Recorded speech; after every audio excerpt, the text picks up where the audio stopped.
आपके सामने स्क्रीन पर इस समय एक तालाब सा दिख रहा है। ये एक फिश फार्म का हिस्सा है। फिश फार्म यानी ऐसी जगह जहाँ पर मछलियों की खेती की जाती है। छोटी छोटी मछलियाँ लाई जाती हैं, उनको खिला पिला कर बड़ा किया जाता है और उसके बाद जब वो एडल्ट हो जाती हैं, जब वो बड़ी हो जाती हैं, उन्हें यहाँ से निकाल लिया जाता है और बेचा जाता है। इस वक्त हम मौजूद हैं बिहार के सासाराम के पास सोनबरसा में। हमारे साथ मौजूद हैं इस वक्त अर्नव वत्सा। हमारी दी लल्लन टॉप की टीम बिहार चुनाव यात्रा पर निकली हुई है और इसी क्रम में हम यहाँ पर पहुंचे हैं अर्नव की इस फिश फार्म पर।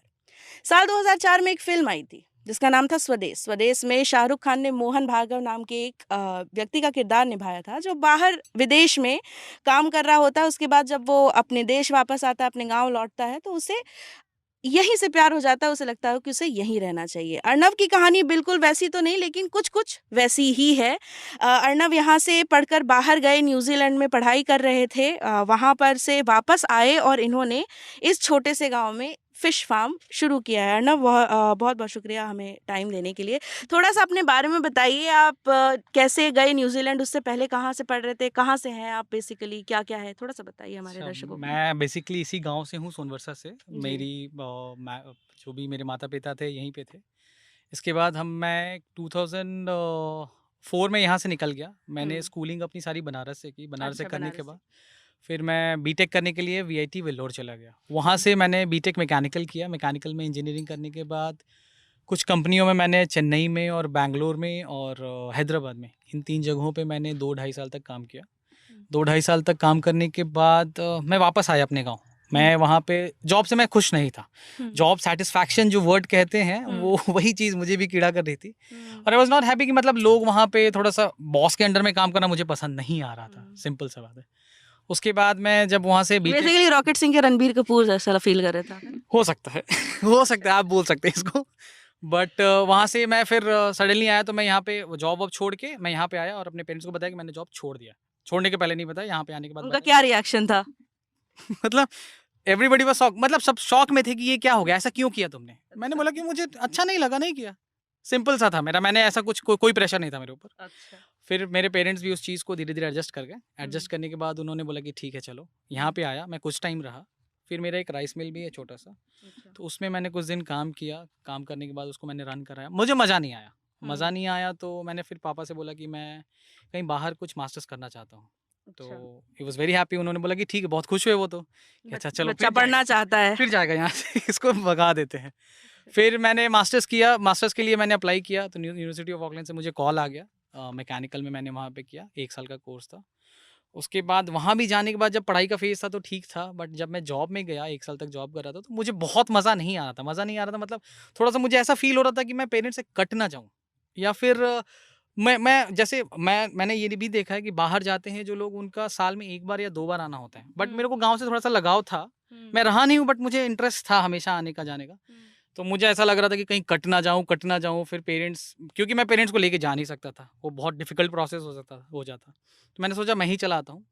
तो मैं यहाँ पोल्ट्री के लिए आया, पोल्ट्री कर रहा किस पोल्ट्री साल की बात है ये, अराउंड किस? ये 2018 की बात है। अच्छा, 2 साल पहले। हाँ, 2 साल पहले मैं आया, 2018 मैं पोल्ट्री के लिए आया था।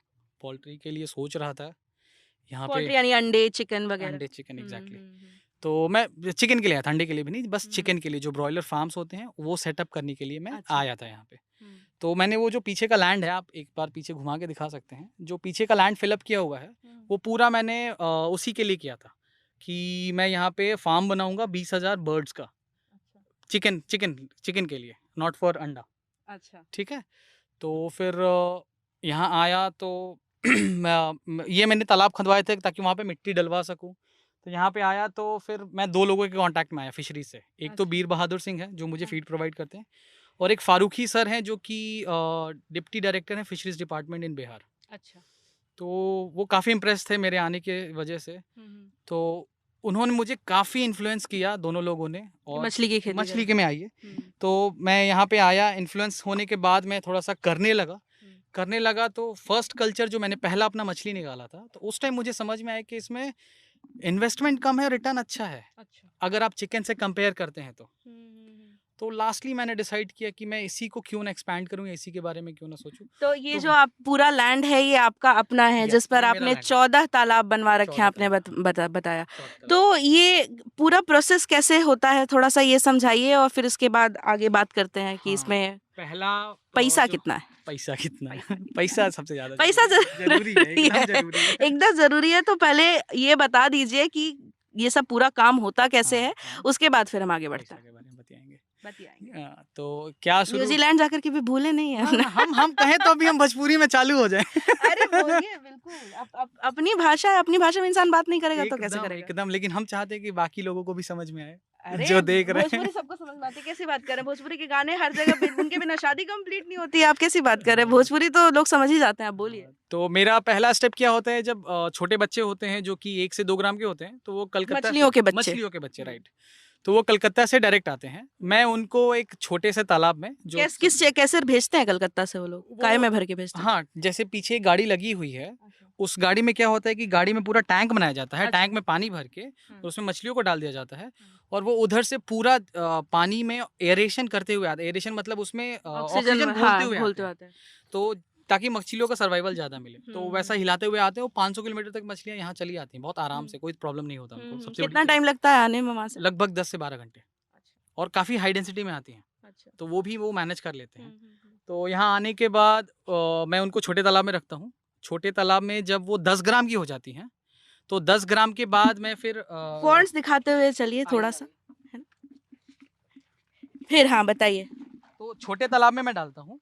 हाँ। तो छोटे तालाब से फिर निकाल के मैं बड़े तालाब में ट्रांसफर करता हूँ। ये यहाँ पर मछलियों को चारा दिया जा रहा है। हाँ, ये मछली यहाँ पे चारा दिया जा रहा है, तो जरा एक चीज और इसका है, विजुअल आप दिखा ये सकते जो हैं। मछली है ये तिलापिया है। तिलापिया कौन सी मछली होती है। तिलापिया मैं कैसे बताऊँ, तिलापिया ही इसको कहते हैं थोड़ा और आगे। अंग्रेजी में। हाँ, ये आप दिखा लीजिए। ये जो मछली है ये तिलापिया है, और दुनिया में सबसे ज्यादा खाई जाने वाली मछली ये है।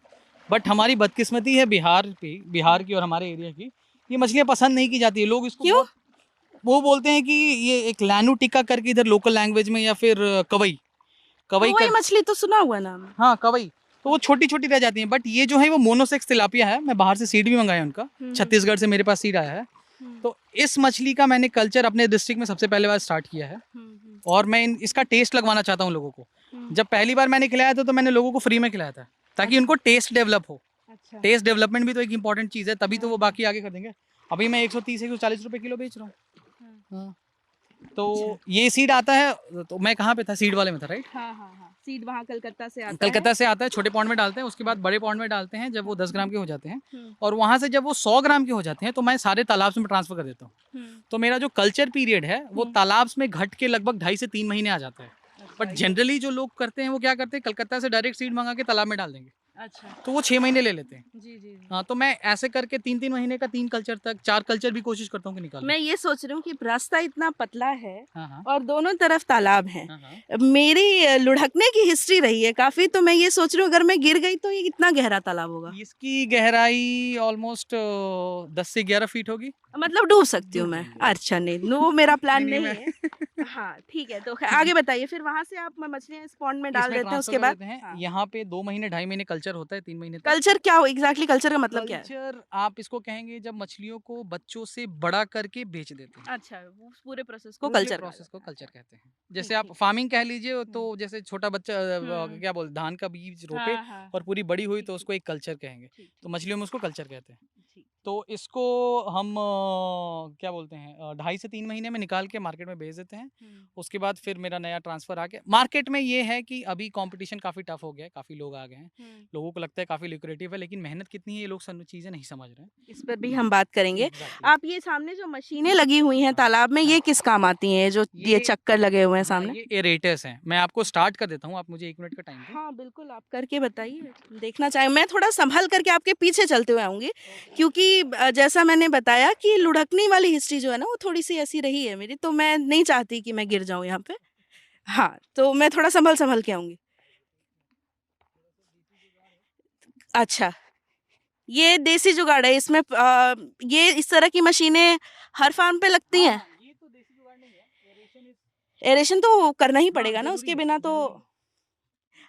जरूरी जो एक्वेरियम में जो वैसे छोटे छोटे से पाइप लगे रहते हैं जिनसे हवा निकलती रहती है, बुलबुले आते रहते हैं, ये वो काम करते हैं। अच्छा, तो ये बड़ा वाला तालाब के उसके एरेशन के लिए जरूरी है। आपको ये बिना किसी सेफ्टी के आप ये चला रहे हैं, आप सेफ नहीं है ये चीज? अभी टेम्पररी मैंने मतलब हाँ, ये तो बिल्कुल भी सेफ नहीं है। इसमें आप कहाँ से तार इधर उधर लगा करके आपने काम किया है पता नहीं है, लेकिन जी। ये प्रोसेस है। अच्छा। पानी को जितना ज्यादा तोड़ेगा, हाँ हाँ पानी उतना बेटर होगा फिश लोगों के लिए। हाँ हाँ हाँ। तो इसका ये है कि जितना पानी तोड़ेगा, जितना ये जितना ज़्यादा सरफेस एरिया पानी के एयर के कांटेक्ट में आएगा, उतना ज़्यादा वो ऑक्सीजन लेके हाँ, पानी में जाएगा। जिसको कहा जाता है। एग्जैक्टली। जी, जी, तो मछलियाँ बहुत कंफर्टेबल रहेंगी। जी, जी। जैसे अब जिस मछली को मैं करता हूँ वो कैटफिश प्रजाति की है। अच्छा, तो कैटफिश प्रजाति का एक ये नेचर होता है कि वो ऊपर आके सांस ले लेती है। हाँ, वो नीचे उनको ज़रूरी रहना ज़रूरी नहीं है। हाँ। लेकिन अगर हम उनको नीचे ऑक्सीजन बढ़िया प्रोवाइड करें तो वो थोड़ा और हेल्दी रहेंगी, इन्वायरमेंट उनको अच्छा मिलेगा। तो ये प्रोसेस होता है कि थोड़ा सा रिलैक्स रहें और स्ट्रेस ना रहें। आपने बताया कि आपने यहाँ आकर के फिशरीज शुरू करने का डिसीजन लिया, सब कुछ किया। ये बताइए कि अब आते हैं थोड़ा सा इस पूरे प्रोजेक्ट के ज़रूरी एस्पेक्ट पे, जो है पैसा, है ना, जैसा हमने कहा था। कितना पैसा लगाया, अभी कितना मिल रहा है, कितना इन्वेस्टमेंट है? अगर कोई करना चाहे तो आपके पास तो अपनी ज़मीन थी, खैर मान लीजिए किसी और को अगर शुरू करना हो ऐसा कोई प्रोजेक्ट, कोई इंसान अभी जैसा आपका वीडियो देख रहा है, उसको लगे कि अरे ये तो बहुत सही काम है, मैं भी करना चाहता हूँ, है ना। तो आप थोड़ा सा बताइए कि ये न्यूजीलैंड जाने से पहले जब आप काम कर रहे थे तो कितना कमा लेते थे, अब कितना कमा लेते हैं, थोड़ा सा इसका आइडिया दीजिए। जैसे मैं न्यूजीलैंड में जब था तो मैं लगभग 1 से 1.5 लाख रुपए मंथली सेव कर लेता था। उससे ज़्यादा नहीं सेव कर पाता था। पर आप तो पढ़ रहे थे, तो आप साइड में पार्ट टाइम जॉब भी कर रहे थे वहाँ पे? जैसे मैंने 1 साल पढ़ाई की है, वहाँ का मास्टर्स 1 साल का ही होता है। हाँ हाँ। उसके बाद मैंने 1 से 1.5 साल वहाँ जॉब भी किया है। अच्छा, तो जॉब के फेज में मैंने 1 से 1.5 लाख रुपए तक, हाँ। क्योंकि कॉस्टली है, सिटी बहुत कॉस्टली है वहाँ पे। Auckland is one of the cost, मतलब दुनिया का एक महंगे शहरों में से एक है, तो वहाँ बचता नहीं था कुछ ऑकलैंड में। तो मैं जब यहाँ आया तो जैसे पॉन्ड सेटअप करने के लिए, जैसे मेरा पॉन्ड है लगभग, अगर मैं 6 पॉन्ड्स की बात करूँ तो 6 पॉन्ड के एरिया का मेरा टोटल कंस्ट्रक्शन कॉस्ट आया था 7 लाख रुपए। उसके बाद इसके इक्विपमेंट सेट करने में मुझे आए थे 3 लाख रुपए और 10 लाख रुपए। और उसके बाद जो सीड आया था मेरा फर्स्ट टाइम, वो सीड अगर आप सीड का रेट फ्लक्चुएट करता रहता है, मतलब ऊपर नीचे होता रहता है। ऐसा नहीं है कि आपको एक ही दाम का बच्चा हमेशा मिलेगा। यहाँ पे सीड से मतलब है मछली का बच्चा? मछली का बच्चा, हाँ, मछली का बच्चा। तो यहाँ पे मछली का बच्चा का रेट ऊपर नीचे होता रहता है। तो जब मैंने स्टार्ट किया था तो मुझे एक मछली का बच्चा 1 से 1.5 रुपए का मिला था। तो 1 से 1.5 रुपए का मिला था। तो उस टाइम हमने बच्चे डाले थे लगभग 25,000। तो 1.5 से 25 को मल्टीप्लाई कर लीजिए। और टोटल फीड जो मैंने खिलाया था इस तालाब में, वो लगभग मेरे को लगता है 12 से 13 लाख रुपए का है। पूरा डेटा मेरे पास अभी नहीं है, बट मैं रफ और अगर ये इतनी सारी जो जमीन है, मान लीजिए तो आपकी अपनी है जैसा आपने बताया, लेकिन अगर किसी और को तालाब चाहिए हो तो लीज पे लेके लीज पे ले सकते हैं? हाँ, लीज पे ले सकते हैं, लीज पे मिलता है। बट हमारे तरफ थोड़ा सा जमीन का रेट थोड़ा सा ज़्यादा है, तो लीज रेट जो होगा वो थोड़ा सा ज़्यादा होगा। मुझे लगता है एक बीघे का आपको, बीघा मतलब बीघा आप समझ जाएंगे, मैं स्क्वायर फीट में बता नहीं सकता हूँ अभी। तो 1 बीघे ज़मीन का टोटल कॉस्ट मुझे को लगता है कि अगर लीज पे लेंगे तो 30 से 40 हज़ार रुपये आएगा सालाना। हाँ, तो मैं जैसे अभी 6 बीघा में किया था तो मैंने पिछले साल 30 लाख रुपए प्रॉफिट निकाले हैं। पिछले साल 30 लाख रुपए आपने प्रॉफिट निकाला है 6 बीघे में। 6 बीघे में जब किया था तो मैंने नेट 30 लाख रुपए प्रॉफिट, 30 लाख कुछ हज़ार रुपए प्रॉफिट निकाले। मैंने 3 कल्चर निकाला था। बट तो इसमें से अगर जैसे ये तो चूंकि आपको इसका रेंट नहीं देना है जमीन का, तो उसमें आप और ऐड कर दीजिए, उसमें से हटाना पड़ेगा। तो 18 मतलब 1,80,000 और माइनस कर दीजिए उसमें। तो मान लीजिए आप 28 लाख, 2 लाख और माइनस कर देते हैं हम, 28 लाख कर लेते हैं उसको। तो मैंने 28 लाख 6 बीघे में निकाला है। अच्छा, और आपने ये बताया कि यहाँ पर आगे आपका एक दूसरा प्लांट भी है जहाँ पर आप मछलियों का जो वेस्ट होता है, जो उनका फीकल मैटर होता है, उससे भी आप खाना बनाते हैं। तो ये मतलब मछलियों का चारा बनाते हैं, ये कैसे होता है, इसके बारे में थोड़ा सा चारा बनाने का आइए, ये वो प्लांट हमें दिखाइए और फिर उसके बाद थोड़ा सा उसके बारे में समझ लेते हैं। मैं एज यूजुअल थोड़ा सा पीछे चलूंगी संभलते हुए। ठीक है। हाँ, बताइए। तो मेरा जैसे प्लांट वो जो है वो बायोफ्लॉक सेटअप कहते हैं। बायोफ्लॉक? हाँ, बायोफ्लॉक। अच्छा, बायोफ्लॉक प्रोसेस क्या है कि उसमें हम प्रोबायोटिक्स डालते हैं, जो कि गुड बैक्टीरिया का एक क्लस्टर होता है, गुड मतलब एक झुंड होता है। जैसे प्रोबायोटिक्स हम लोग भी वो आते हैं ना, खाते हैं, याकुल्ट। याकुल्ट, याकुल्ट जो है हाँ, वो हाँ, बेस्ट हाँ। ऑप्शन है उसको समझने के लिए। जी, जी, जी, तो बेस्ट एग्जांपल याकुल्ट है। जी, तो याकुल्ट के तौर पे ही हम यहाँ पे भी प्रोबायोटिक्स बैक्टीरिया यूज़ करते हैं। जी, जी। प्रोबायोटिक्स है, उसमें गुड बैक्टीरिया क्लस्टर होता है। तो वो क्या करते हैं, जो हमारा मछली का गंदा निकलता है, हुँ, हुँ, जैसे हुँ, मछली दाना खाएगी तो कुछ करेगी ही। हुँ, हुँ, हुँ, तो जो मछली का गंदा निकलता है हुँ, हुँ, उस गंदे को, मतलब उसके फीकल मैटर को, हुँ, हुँ, वो फिर से उसके अमोनिया को तोड़ के हुँ, हुँ। और प्रोटीन में डेवलप करके मछलियों का दाना बन जाता है। अच्छा। उसका एक पूरा प्रोसेस होता है। हाँ, हाँ। उसी टेक्नोलॉजी को बायोफ्लॉक टेक्नोलॉजी कहते हैं, बीएफटी। हाँ, हाँ, हाँ। ये इजराइल की टेक्नोलॉजी है एक्चुअली अच्छा, में। ये आप कब लगाया आपने इसको यहाँ पे? ये मुझे लगाए हुए 1 साल हुआ, मैं 2019 में इसको लगाया था। अच्छा, अच्छा। हाँ। इससे क्या फ़ायदा हुआ है कुछ जो आप मछलियों को चारा खिलाते हैं, नहीं उसमें नहीं, कुछ उसमें देखिए, उसमें हम इसको तालाब में चारा नहीं खिला सकते। हाँ। ये जो उसी की मछलियों के लिए होगा, उसमें जो मछलियाँ हैं, हुँ। उन्हीं का गंदा उन्हीं के खाना बन जाएगा। अच्छा, अच्छा, हम अच्छा। उसको निकाल के किसी और तालाब में नहीं डाल सकते। नहीं डाल सकते। हाँ, अच्छा, अच्छा। तो उसमें एक तो चीज़ है कि छोटे एरिया में आपका हो जाता है, हाई डेंसिटी कर लेते हैं। हुँ, हुँ, हुँ। दूसरी चीज़ ये है कि जिसके पास कम एरिया है, कम हुँ। जगह है, जैसे आप शहर में भी हैं, आप दिल्ली में रह रही हैं सपोज़ दैट, हुँ, हुँ। तो हुँ, आप हुँ। दिल्ली में अपने छत पे 2 टंकियाँ लगा लिए। जी। 2 टंकियाँ लगा के उसमें 2-200 मछलियों को डाल लिया, 100-100 मछलियाँ ही डाल लिया हाँ। और 100-100 मछलियाँ डालिए तो आपके खाने का तो काम चलेगा। हाँ, हाँ। ऊपर से आप दाना डालिए उसको और उसका जो गंदगी होगा वो। लेकिन अभी तक हमने बहुत अच्छा रिज़ल्ट नहीं पाया है, अच्छा, इसलिए मैं किसी को सजेस्ट नहीं करूँगा कि अभी आप कीजिए। अच्छा। तालाब जो है सबसे बढ़िया चीज़ है अभी भी। हुँ, हुँ। तालाब अभी भी बेस्ट है आपके लिए। हुँ, हुँ। हाँ। तो जैसा आपने बताया कि एक बारी का जो कॉस्ट है टोटल वो 6 बीघे में जैसा आप बता रहे थे, हुँ। 20-20 लाख के ऊपर चला गया था हुँ, हुँ। First time cost. उसके बाद हर साल कितना लगभग पैसा लगता है? हर साल के हर मतलब साल जैसे इन्वेस्टमेंट? 6 बीघे में अगर आप लेके चले, हुँ, हुँ। 6 बीघा का मतलब हो गया 4 एकड़। हुँ, हुँ। तो 4 एकड़ का आप एरिया लेके चले तो उसमें आपको 15 से 16 लाख रुपए हर साल लगेंगे दाना और बच्चे में। हुँ, हुँ, हुँ। क्योंकि मेरा रोटेशन ऐसा रहता है कि मेरे दोनों साइज़ के बच्चे एक साथ डेवलप होते रहते हैं। हुँ। ऐसा नहीं है कि एक बार बच्चा स्टॉक कर दिया, उसी को पहले दाना खिला के बड़ा कर लूँ और फिर उसके बाद दूसरा डालूँ, नहीं। प्लांट के अंदर जाकर के देख सकते आइए, आइए, हैं? बिल्कुल, बिल्कुल। हाँ, फिर? तो इसलिए मेरा थोड़ा कॉस्ट ज़्यादा आता है, बट जनरली जो एक बार कल्चर करना चाहते हैं, जो एक बार मछली निकालना चाहते हैं साल में, तो फिर उनका प्रॉफिट भी तो कम होगा लेकिन? हाँ, हाँ, ऑब्वियस सी बात है। हाँ, हाँ, वो तो जनरल सी चीज़ है कि उनको प्रॉफ़िट कम हो जाएगा। जी, जी। तो अभी हम ये देखते हैं, हुँ, लेकिन उसके बीच में पहले मेरा एक जैसे छोटा-सा सवाल है। हाँ, एकदम बेसिक जानकारी जैसे मान लीजिए मेरा ही उदाहरण ले लेते हैं। ठीक, अगर मान लीजिए मुझे एक फ़िश फ़ार्म खोलना है, ठीक है, ठीक है? ठीक। सबसे पहले कौन-सी बेसिक कागज़, कौन से बेसिक डिपार्टमेंट सरकारी डिपार्टमेंट्स के पास जाना होगा, क्या करना होगा? इसके बारे में थोड़ा-सा समझाइए। सबसे पहले देखिए, आपको अगर अपना फ़ार्म खोलना है, तो आपको अपना ज़मीन अपने हिसाब से चयन करना होगा, सबसे पहली हाँ, चीज़ है। सबसे पहला हाँ, स्टेप है ज़मीन चुनना। ज़मीन चुनना। क्योंकि ज़मीन ऐसी होनी चाहिए ताकि आपका पानी बना रहे तालाब में, ठीक है? हाँ, तो ज़मीन चुनिए जहाँ पानी आपको ईज़िली मिल जाए बहुत आराम से। हाँ, हाँ। उसके बाद आप उसका जो रसीद होता है ज़मीन का, हुँ, अगर आपने लीज़ लिया है, हुँ, तो आप अपना लीज़ डॉक्यूमेंट दिखा सकते हैं हुँ, फिशरीज़ डिपार्टमेंट में। हुँ। आपका लीज़ कम से कम 10 साल का होना चाहिए। अच्छा, कम से कम 10 साल की 10 लीज़ साल आपकी ज़मीन की होनी चाहिए। होनी चाहिए, ओके, तभी सरकार आपको उस पे सब्सिडी देगी, ओके। ठीक है? कौन से डिपार्टमेंट के पास जाएँगे? Fisheries depart fisheries fisheries department. Department अब तो हर जगह हो गया है, हाँ, तो हाँ। काफ़ी सरकार ने भी काफ़ी इस पे ध्यान दिया है। जी, जी, जी। तो उसमें अगर आपके पास ज़मीन है हुँ, तो आपकी अपनी ज़मीन है तो उसका रसीद निकालिए और हुँ, उसका एक लैंड पोजीशन सर्टिफिकेट एलपीसी जिसे कहते हैं, हुँ, वो एलपीसी निकलवा लीजिए। हुँ। उसके बाद अपने फार्म का ये अपने एरिया का नक्शा होता है, हर एरिया का अपना हुँ, एक हुँ, नक्शा हुँ, होता है हुँ, जो सरकारी डिपार्टमेंट के पास होता है, वो हुँ, निकलवा लीजिए और हुँ, उसके बाद उसको सबमिट कर दीजिए और वहाँ पे जाके आप बता दीजिए कि हमको तालाब बनवाना है, तो उसके बाद आपको वो वर्क ऑर्डर देंगे फिशरीज़ डिपार्टमेंट। हर हुँ, ज़िले में, बिहार में हर ज़िले में फिशरीज़ डिपार्टमेंट है। हुँ, हुँ। तो वहाँ के फिशरीज़ डिपार्टमेंट में जाके वहाँ पे आप जो डिस्ट्रिक्ट दूसरे फिशरीज़ भी राज्यों में होगा ही, ऐसा तो है नहीं?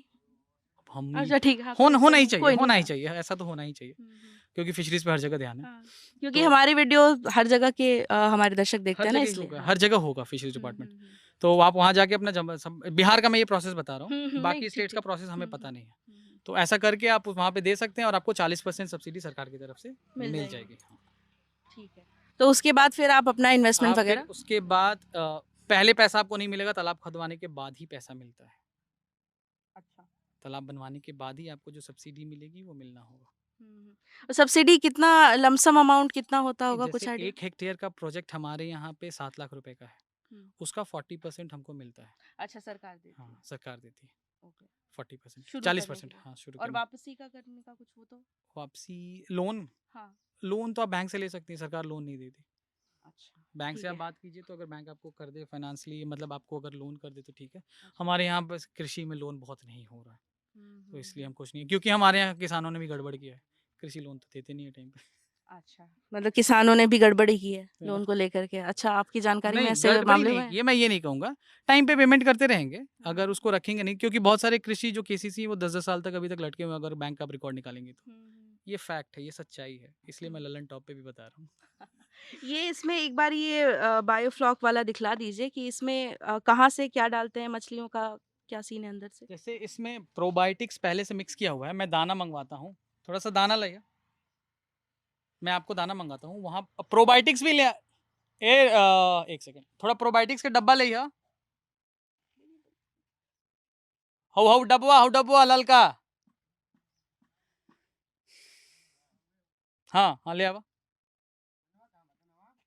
ये जो प्रोबायोटिक है इसमें आप मिक्स करते हैं? हाँ, ये प्रोबायोटिक्स है, ये तालाब में भी मैं डालता हूँ और कभी-कभी इसमें भी डालता हूँ। इसी में गुड बैक्टीरिया का एक सॉल्यूशन है, बैक्टीरिया का, जो कि इसकी गंदगी को, इसके फीकल मैटर को उसके दाने में बना देता है, उसके खाने के लिए बना देता है। ठीक, ठीक। ठीक है? तो अभी मैं आपको दाना डाल के दिखाता हूँ, इधर आइए, आप और मछलियाँ दिखेंगी। आ जाइए। तो आप यहाँ से जब गए बिहार से बाहर पढ़ाई करने के लिए, जब आपने घर पे बताया, हाँ। तब किसकी सरकार थी बिहार में? तब नीतीश कुमार की सरकार थी। तब नीतीश कुमार की। अभी आप वापस आ गए, इतने साल से काम कर रहे हैं, तब भी नीतीश कुमार की ही सरकार है। पहले में और अभी में कुछ डिफरेंस लग रहा है? बहुत डिफरेंस है। क्या डिफरेंस है, बताइए थोड़ा सा। मैं जब यहाँ से गया था तो 2 साल पहले गया था, उस हाँ। टाइम तक काफ़ी चेंज हो चुका था। हम्म, मैं अगर और पहले से कंपेयर करूँ, हम्म, लालू प्रसाद यादव की सरकार से और नीतीश कुमार जी की सरकार से, हम्म, तो मुझे ऐसा लगता है कि बिजली और रोड, 2 ऐसी जो बहुत ज़रूरी चीज़ है, वो मेरे लिए भी और बाकी किसी के लिए भी, मैं भी अपना फार्म चला रहा हूँ, तो मुझे वो फ़ील होता है कि बिजली और रोड जो सबसे बेसिक ज़रूरतें थी, वो ऑलमोस्ट 95% पूरी हो गई हैं। ये आपको लगता है ऐसा? हो रहा है, लगता नहीं है मेरे पास। अच्छा। मेरे पास बिजली और सड़क है, हम्म। तो वो चीज़ है। उसके बाद अभी सरकार, जैसे पिछले साल 2 सालों से मैं अगर ऐसा कहूँ तो फिशरीज़ पे काफ़ी ध्यान दिया है। मैं अपने सेक्टर की ही बात कर लेता हूँ जिसमें मैं कार्यरत हूँ, मैं जो काम कर रहा हूँ। तो सरकार ने काफ़ी ध्यान दिया है। बहुत सारी स्कीम्स लाई हैं सरकार प्रोत्साहित करने के लिए। हाँ, मेरी सरकार से एक और गुज़ारिश है, अगर नीतीश कुमार जी या कोई भी उनके पार्टी का कोई ऐसा बंदा देख रहा हो, तो एक चीज़ ये गुज़ारिश है कि वो हमारी जो मछली है रोहतास ज़िले की, अभी हमारा जो ज़िला है वो पूरे बिहार में सबसे ज़्यादा पंगेशियस प्रोड्यूस कर रहा है। पंगेशियस एक जो वैरायटी हम सब लोग करते हैं जिसको प्यासी कहते हैं और दिल्ली में बासा कहते हैं उसे। अगर उस मछली का अच्छा मार्केट पकड़ लिया जाए, मार्केट एज़ इन अभी धीरे-धीरे क्या हो रहा है कि एक सैचुरेशन, एक ऐसे पॉइंट आ रहा है जहाँ पे प्रोडक्शन और बिक्री दोनों लगभग बराबर आ गए। तो मतलब वहाँ पे वो अपने मनमाने हिसाब से दाम लेते हैं। हमें अच्छा रेट नहीं मिलता है मछलियों का, जो हम मछली अपने तालाब से निकालते हैं। तो उस पे थोड़ा-सा फ़ोकस रहे तो एक चीज़ एक इम्पॉर्टेंट है, क्योंकि सरकार ने बहुत सारा पैसा खर्च किया है फिशरीज़ में भी, मत्स्य पालन पे भी। तो ये एक चीज़ है। दूसरी और एक चीज़ और कर सकते हैं कि हमारे पास ये जो आईबी फीड हम खिलाते हैं, ये हमारे पास छत्तीसगढ़ से आता है, राजनंद गाँव से। वहाँ से ही क्यों मंगवाते हैं, छत्तीसगढ़ के उस गाँव से? क्योंकि इसका एफसीआर अच्छा आता है। एफसीआर जो होता है फीड कन्वर्जन रेशियो। फीड अच्छा। कन्वर्जन रेशियो का मतलब, अगर हमें 1 किलो मछली पैदा करनी है तो हमें कितना किलो दाना खिलाना होगा। अच्छा। तो इसमें हम 1 किलो 400 ग्राम दाना खिलाते हैं तो 1 किलो मछली हमारी तैयार हो जाती है। बाकी सब कंपनियों के जो दाने हैं उसमें हमको 1 किलो 600 ग्राम, 1 किलो 700 ग्राम दाना खिलाना पड़ता है, तो 1 किलो तैयार होती है। तो आप ये चाहते हैं कि इस पे भी थोड़ा काम हो, कि यहीं पर प्लांट वगैरह लग जाए, यहीं पे प्रोडक्शन हो जाए, ऐसा कुछ? हाँ, हाँ। हम जैसे हम मछलियाँ पैदा कर रहे हैं, सब कुछ हो रहा है, बट हमारा मार्केट भी तो अच्छा मिलना चाहिए। तो ये कहाँ-कहाँ भेजते हैं आप ये मछलियाँ? हमारा तो लोकल मार्केट में ही खप जाता है अभी। अच्छा। लोकल मार्केट में खप जाता है, लेकिन एक पॉइंट ऐसा आ रहा है कि अब लोकल मार्केट में भी एक सैचुरेशन आ रहा है, जी, मतलब जी। वहाँ पे अब डिमांड धीरे-धीरे कम हो रही है। ये आप मतलब दाना, प्रोडक्शन, हाँ, दाना डाल करके आप दिखाने का कह रहे थे ठीक इसका। है, ठीक है, बताता हूँ मैं। हो गईल। हाँ, तो फीड कन्वर्जन रेशियो का आप जो बता रहे थे, और इसमें प्लांट लगाने की, और आपके लोकल बाजार में ही खप जाता है सब कुछ। बाहर भेजने के लिए अगर आपको करना हो तो क्या उपाय हैं? जैसे इसको देखिए, हम बाई प्रोडक्ट्स के बना सकते हैं। बाई प्रोडक्ट्स के तौर पे फिश के कटलेट बन जाए, फिश के छोटे छोटे क्यूब्स बन जाए बोनलेस, फिश के आप बाई प्रोडक्ट्स में जैसे उसके स्किन निकाल के कुछ और बना लें, उसकी हड्डियाँ निकाल के कुछ और बना लें, तो उसका वो चीज़ें अगर हम अच्छे से मार्केट में कंज्यूम करा लें, अगर हम उसको, क्योंकि वो प्रोसेस करके हम पैकेजिंग कर सकते हैं, तो वो थोड़े लंबे ड्यूरेशन तक टिक सकती हैं चीज़ें। तो वैसा अगर हम कर ले तो ठीक रहेगा। तो हमारे लिए क्या होगा कि हमारा मछली एक बार में निकल जाएगा, बहुत सारी मछलियाँ निकल जाएंगी और अच्छा रेट हमको मिल जाएगा। ये दाना लेकर हाँ, के आए हैं, ये दाना ये लेके मछली, डाल रहे हैं। हाँ। ये इन मछलियों की उम्र क्या होगी? इन मछलियों की उम्र लगभग 2 से ढाई महीने होगी। अच्छा। और जब आपको ट्रांसफर करना होता है इन मछलियों को, तो आप कहाँ करते हैं या यहीं से निकाल लेते हैं? यहीं से निकाल लेते हैं। ये मेरा एक एक्सपेरिमेंट चल रहा है। जी जी। मैं बायोफ्लॉक में अभी तक पालन नहीं किया हूँ। मैं छोटे बच्चे का भी काम करता हूँ। मछलियों के बच्चे भी यहाँ पे किसानों को अगर कम रेट में और बढ़िया मुहैया हो जाए, जितना ज़्यादा से ज़्यादा सर्वाइवल मिल जाए, तो मैं क्या करता हूँ, बंगाल से बच्चे मंगा के यहाँ पे सेट कर लेता हूँ, यहाँ के इन्वायरमेंट, यहाँ के टेम्परेचर में, और उसके बाद यहाँ से फिर बाकी किसानों को देता हूँ 3-4 दिन के बाद, तो ट्रीटमेंट करके। तो वहाँ ये क्या, सामने जो वो लगा हुआ है पाइप साहब, वो हाँ, क्या है? वो एरेशन सिस्टम है। अच्छा, वो भी एरेशन। एरेशन सिस्टम है। थोड़ा चालू कर दिया, देखिए अभी आपको चालू हो गया एरेशन सिस्टम। ये ना पानी रहेगा, पानी भी चालू करवा दो, पानी भी चालू कर दो। ये देखिए अभी नीचे से नीचे बबल बनने लगे जी, तो वहाँ बीच में, हाँ, वहाँ तो बीच में बबल्स बन रहे हैं। क्योंकि हमारा कन्फाइंड एरिया है, बहुत छोटा सा एरिया है और इसमें मछली का क्वांटिटी ज़्यादा है, तो ऑक्सीजन का शॉर्टेज होना बहुत नॉर्मल सी चीज़ है। तो उससे मछलियाँ मर जाएंगी। मर जाएंगी। तो हमको यहाँ पे हमेशा मतलब 10 घंटे, 12 घंटे, 15 घंटे, 20-20 घंटे तक इसको चलाना पड़ता है। बिजली का बिल वगैरह ये सब में कितना पड़ जाता है आपका बिजली महीने का? बिल महीने का मैं लगभग 5 से 6 हज़ार रुपये देता हूँ। 5 से 6 हज़ार रुपये इस पूरे सिस्टम का। पूरे और ये सिस्टम। पानी क्यों चलाया जा रहा है? पानी जैसे थोड़ा सा पानी चेंज भी करना पड़ता है हर 10 दिन पे, 12 दिन पे, 15 दिन पे। ये देखिए यहाँ पे मेरा पानी, थोड़ा सा साइड रहिएगा आप, ये हमारा पानी ड्रेन हो रहा है बाहर, अंदर से नीचे का गंदा का पानी आ रहा है। हमारा जो टैंक बना हुआ है उसका स्लोप ऐसे है, तो सेंटर में वो आके सब जमा हो जाता है, तो यहाँ से हम गंदा पानी निकाल देते हैं। तो हमें हर 10 दिन पे, 15 दिन पे गंदा पानी निकालना रहता है और थोड़ा सा फ्रेश पानी भर देते हैं, ताकि पानी का क्वालिटी भी थोड़ा बना रहे। तो आगे इसको आप एक्सपैंड करके और क्या क्या करना चाहेंगे? जैसा आपने बोला कि मछलियों के और दूसरे प्रोडक्ट्स बनाए जा सकते हैं, हाँ। और अभी आपके पास 14 तालाब हैं, इसके बाद क्या करेंगे आप? मेरा यही टारगेट है कि अभी मैं फ़िश प्रोसेसिंग की तरफ भी थोड़ा सा फोकस करूं।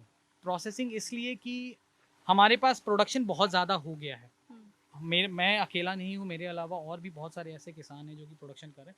हम आसपास के कौन से गांवों में सबसे ज्यादा प्रोडक्शन होता है यहाँ के अलावा? यहाँ के अलावा आपको हो गया हथनी हो गया, बराव हो गया, हथनी बराव 2 हो गए, और रोपहता, ये 3 जो गांव है वहाँ पे मैक्सिमम, क्योंकि हर किसी के पास वहाँ पे तालाब है, छोटे छोटे तालाब है। तो यही जो आप लाइट की बात कर रही थी, अगर यही मुझे यहाँ पे 20 घंटे इस एरेशन सिस्टम चलाने की जरूरत पड़ती है, तो मुझे बिजली मिल रही है 24 घंटे, 23 घंटे, तभी तो मैं करवा रहा हूँ। तो मुझे बहुत, मैं जब आया था न्यूजीलैंड से तो बड़ा, क्योंकि बिहार का एक पहले तो बहुत खराब छवि थी, आप भी जानते हैं, हम भी जानते हैं, अभी चेंज हो रहा है। अच्छा, आपको लगता है चेंज हो रही है बिहार की छवि? चेंज हो गई है, हो गई है, काफी चेंज हुई है। अच्छा, एक एग्जाम्पल कोई ऐसा? एक एग्जाम्पल, किस टाइप का एग्जाम्पल? जैसे आप कह रहे हैं कि छवि बदली है, छवि बदली, हाँ, बिहार की। पहले तो आप बाहर भी रहे हैं। पहले लोग सोचते थे कि बिहार में घुसेंगे तो हमें बस उबड़ खाबड़ ही चलना होगा। अब तो आप भी आई हैं दिल्ली से, आपको भी देख के लग रहा होगा उबड़ खाबड़ में चलना पड़ा। नहीं, मैं तो यहीं से हूँ, तो मेरा तो नहीं, अलग ही आप सीन आई है। हैं ना दिल्ली से, मैं ये हाँ। कह रहा हूँ, तो अभी उबड़ खाबड़ तो आपको नहीं चलना पड़ा। कहीं कहीं पर तो था ही ऐसा। वो तो हर जगह दिल्ली में भी होगा। अच्छा, इसके अलावा बिजली, पहले हमारे यहाँ बिजली फिलामेंट थी, जो बल्ब में जो फिलामेंट होता है पतली सी तार जैसी, वो तार थी। अब वो तार नहीं है, अब अच्छी सी बिजली 220 वोल्ट की हमें बिजली मिलती है, और वो भी 22 से 23 घंटे मिलती है। तो हम उससे बहुत खुश हैं, क्योंकि मेरे काम को करने के लिए मुझे रोड और बिजली ही सबसे इम्पोर्टेंट चीज़ थी। वो मिल गया आपको? वो मिल गया मुझे, तो बाकी चीज़ों के बारे में सोच सकता हूँ ना। और रोजगार आप अपना खुद का ही कर रहे हैं, तो आप खुद का रोजगार कर रहे हैं। मैंने 10 लोगों को एम्प्लॉय भी किया है। कितने लोग हैं आपके यहाँ नौकरी करने वाले? 10 से 12 लोग हैं। अच्छा, हाँ। इन पूरे 14 तालाबों में? 14 तालाबों के। और एक अगर सिंगल तालाब पे अगर कोई काम कराना चाहे तो उसे कितने लोगों को हायर करना पड़ेगा? 1 से 2 लोगों को है, 1 लोग ही हायर करे तो काम हो जाए। कितना पैसा देते हैं आप इन लोगों को महीने मैं का? उनको महीने का 6 से 7 हज़ार रुपए देता हूँ, एक जन पर पर्सन? पर पर्सन, खाना पीना और 6 से 7 हज़ार रुपए और रहना। ये इसी गांव के लोग हैं? हाँ हाँ, आसपास के, ये बगल वाले गांव के हैं, कुछ मेरे गांव के हैं और कुछ बगल के बगल वाले गांव के हैं। मतलब 2 किलोमीटर 3 किलोमीटर के अंदर हैं सारे लोग। दिन में कितने घंटे काम कर लेते हैं लोग?